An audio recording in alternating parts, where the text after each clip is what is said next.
So there were things that are happening right now that I think coming from here, from the east, or from the beginning of the east in Russia, we're paying more attention to huge things, war, and all of these things that are happening because we are one step away from ridiculous, catastrophic war. And I keep saying that, but I'm not exaggerating. So the Iranian embassy was bombed in Syria, right, in Damascus. So this is By a who? major embassy. And Israel, of course, was the one that carried these airstrikes at about 4 p.m. right before iftar. So iftar is, like I said before, it's right what happens. It's a dinner that you have when during Ramadan. You break your fast at that moment, and you don't eat until 6 a.m. the next day, where you can, literally breakfast, right? And then you completely stop eating for the next 12 hours. So before iftar, 4 o'clock is when people are out and about, going to the markets, shopping for food. And that's exactly what people were doing. And when this happened, right before this happened, there were actually Israeli strikes in eastern and western Aleppo, as well as Al Qaeda strikes in another part, in the also the western part of Syria. So that happened a few days before that, and this has happened, a couple weeks since the Crocus City massacre, and so none of this stuff is really happening on its own. What we're seeing here is a connection of things that have been happening all along, especially in the region. Israel wants to expand beyond Gaza. We know this. They have told us that this is exactly what they want. And so what ended up happening that day was that there were 7 people killed in total. And one of the people that was killed was a commander that was very, very high level. He was a senior general. His name was Mohammed Reza Saidi, and he was a senior commander of the IRGC, the Revolutionary Guard of Iran. And this attack is the most lethal attack against a high-level general since Qasem Soleimani was killed under the Trump administration in 2021, right? And when this happened, it was basically a red line that was crossed, not just for Iran, but for others, because there was a emergency UN Security Council meeting that came about, and Russia's Nebenzia spoke out against this and said, Israel, what they did is a terror attack. This is a violation. It was a violation of the Vienna Convention. It's a violation of international law. These are the usual things they say. But in this case, we're seeing that Russia itself has come out and said now more against Israel than they did before. This action against Iran puts Russia in a position where now they have to really, really call out Israel. And I'm not saying they haven't during the Gaza genocide, but this is on another level, because now you're going after Iran. And Israel, of course, is also going after Syria. And Syrian military, the Syrian army is fighting along with Russians against the Al Qaeda factions. These factions that are also related to ISIS-K, the ISIS-K that just attacked Moscow via the Crocus City Hall massacre. So what we're seeing here is just a lot of movement on the geopolitical stage. And with the murder of this general, Iran has said that they're going to respond resiliently and without any sort of holdback. We don't know what the response is, but if Iran is saying they're going to respond, they're going to respond. And again, similarly to Russia, they have been a little more restrictive with their actions, but I think that's all going to Yeah. change. Can, And I think can the I say something? consequences of this Yeah. are just going to be insane. So this is reminding me of when we play chess. I'll make a couple moves on the chessboard, right? Okay, so now we have the Moscow murders, right? That craziness that happened over there, ISIS-K attached to it. If you watch people's shows like Scott Ritter and others who were saying, who tell you, like, the Russians didn't apprehend these people right away, the ISIS-K gunmen. They let them go a little bit so they can tap into their phones. They can listen to their conversations. They knew exactly what they were doing. They weren't going to let them escape, but they were going to extract as much information as they could from them. And the whole thing about the United States and Russia is a little bit different, because the United States will then use their media to get out a certain narrative, where the Russians are kind of staying a little tight-lipped, like, we're not going to speak, but we know. Now you have this situation where you're talking about the Russians are fighting hand in hand on the ground with the Syrians against the ISIS-K faction, which is, we know, at the end of the day is a proxy of the United States. And this is something that people need to grasp. They still think that we're trying to destroy Al-Qaeda. We're trying to destroy ISIS because Donald Trump comes on and goes, and we destroyed ISIS in the second commander, fam. No, these are groups like the Mujahideen that have been created and funded by the West. So now we have this next chess piece move where you have the bombing of the Iranian embassy in Syria. You have troops from Russia fighting with the Syrian army, with Assad's army, against the ISIS. And you can show it, Jamie. Yeah. You can show the video. Sorry, yeah, Jamie, you can, just so people can see. This is a chess move, right? So right now, be careful, because I think the Russians are going to do what Fee does. Backdoor, take that bishop out, use that knight, get you in a position. Because so many times I would play chess with you, and I think I'd be getting the upper hand, and all of a sudden you would go, make it big. Pause it, make it, yeah, there you go. You would make it, you would make a move all of a sudden, and all of a sudden now I'm in the defense. I'm like, wait, I didn't see that coming. I have a feeling that the Russians are going to start moving a piece on the chessboard, fam, because they're not going to sit back and allow this to happen, especially when their own citizens are getting slaughtered in the streets of Moscow. Yeah, and that was another red line that was crossed. So in the span of less than 2 weeks, there have been multiple things happening. And again, none of these things are happening in isolation. If you think that, Israel decided to bomb parts of Syria and then a couple days later bomb the Iranian embassy in Syria, and before that, a week before that, there was ISIS-K, via Ukraine, via the U.S., bombing Moscow. If you think all of that is unrelated, I mean, you don't understand geopolitics. Everything is connected. Every single thing that's happening right now. And if we don't start a war via Ukraine, because Tony Blinken has said, Ukraine will be, we're going to talk about that, right? That if we might start a war via this, it's not just about Gaza. Israel has told us time and time again, they plan on expanding into Lebanon, into Syria, they already control the Jordanian border, the border with Jordan. If you go into Jordan, you are going to be questioned by Israel. They will question you like that. Same obviously in Tel Aviv, but beyond that also Egypt. They control the Rafah border. Israel controls all of these borders. This is a point that I try to make. When you have Palestinians that literally say they live in an open air prison, it's because they do, because they can't move. Even in the West Bank, they can't go anywhere without having the approval of Israel. So even if you have the symbolic Palestinian Authority there, they have no authority. It's hilarious. They laugh in their faces. They hate them because they have no authority, and they side with the Zionists all the time. So what do they have left to do? They only have left to fight back. And so what you're going to see is Iran continue to support Gaza in any way they can. They're not going to back down. And the United States and Israel both cannot keep up with Iran. And certainly the United States and Israel both cannot keep up with Iran, plus Russia, plus Syria, plus Lebanon, Hezbollah, and Yemen. So Yemen has been coming into play. Ansar Allah has been attacking the ships, the Israeli ships. And in the United States, this affects them deeply. This is money for them. This is also militarily a negative for the United States and Israel. So what you have happening is the United States coming back and saying, oh, we want diplomacy now, right? We want diplomacy. We want to talk.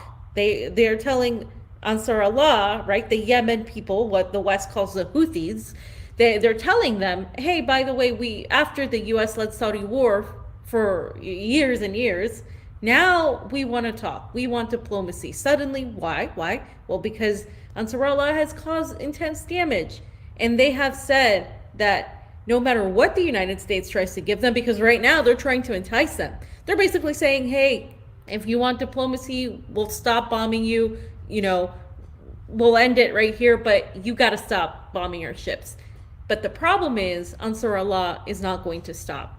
Yeah. And I want to show a video of this too, Jamie. It's the next one. Yeah, Jamie, get the next video ready, buddy. Yeah. It does. Listen, it's crazy. My mind starts wandering, right, about this whole situation, because I think at the end of the day, obviously, you talked about it's money in Yemen, and they want to talk about two countries really stepping up. I think Yemen, of course, has stepped up. We obviously know what Iran is doing, but Ireland. I was going to do a story about Ireland.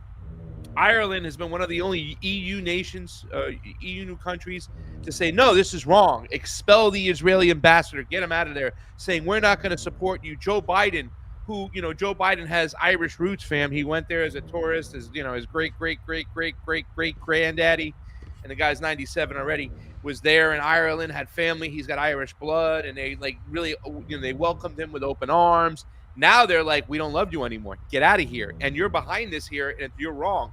You see in EU Parliament with Claire Daly, Mick Wallace, the voices. So seeing Ireland step up and Yemen step up is really something special. Let's play this video over here, but it's making me wonder, is it really about money at the end of the day? And as we get into the next part, so you have the massacre in Moscow, and plain and simple, ladies and gentlemen, I was supposed to go to Russia, but they canceled our visas and stuff. And what a lot of the reasons we believe is because we saw the State Department, and we even saw Kirby, we've done a show about this, issue a warning telling people, Americans from the embassy in Moscow, to stay out of music halls, large gatherings, and all of a sudden this happens. Then you have the Iranian embassy getting bombed in Syria.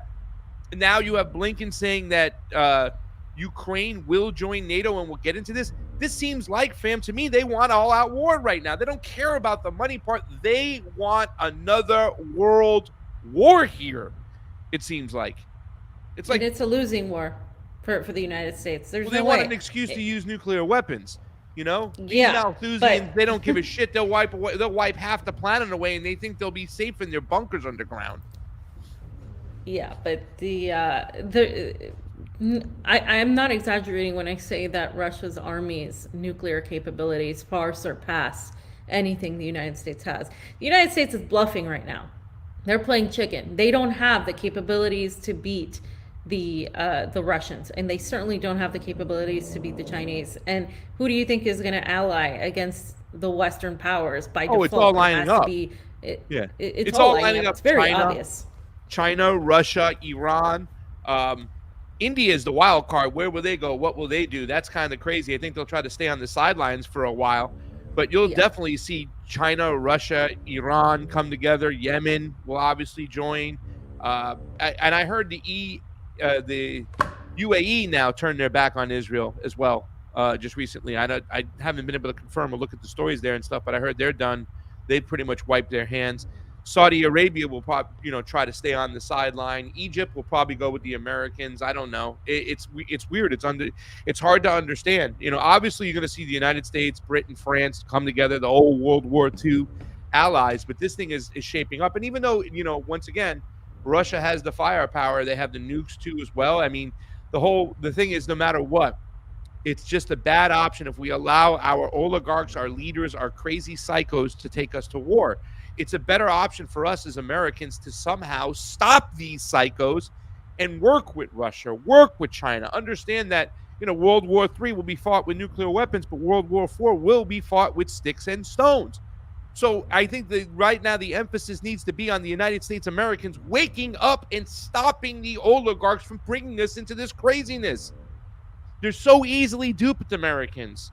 They and that's the thing that stinks about the populist right. They're supposed to be about the party of individual responsibility. I don't even want to talk about the establishment Democrat. They're lost. They're crazy. They're off the reservation. They're just nuts. I agree. I'm not telling you have to go with one or the other. But to sit there and point the finger and blame China and communism for all your stuff, and to be willing to be dragged into a world war, you can't be America first if you're going to be Israel first. You guys have to wake up and learn and listen to that. And if you're Israel first, you're being dragged into a world war, and you're good about it. And that's a no-no. Sorry. Do we have a video to play? Yeah. Can we play this video? Right. This is, Jamie, if you can pull it up first. I just want to say what it is. Pull up the tweet first, and then we'll play the video. I just want to highlight that this is the Ansar Allah's response to the U.S. that um, after the U.S. is begging for diplomacy, and they basically said no, niet. So let's listen. هي من أجل إسهام أكبر He في said we دعم continuously ومساندة seek the الشعب development of our الفلسطيني missile and naval capabilities to ذاك العدو contribute الإسرائيلي to the المجرم targeting الغاصب. the criminal Israeli enemy.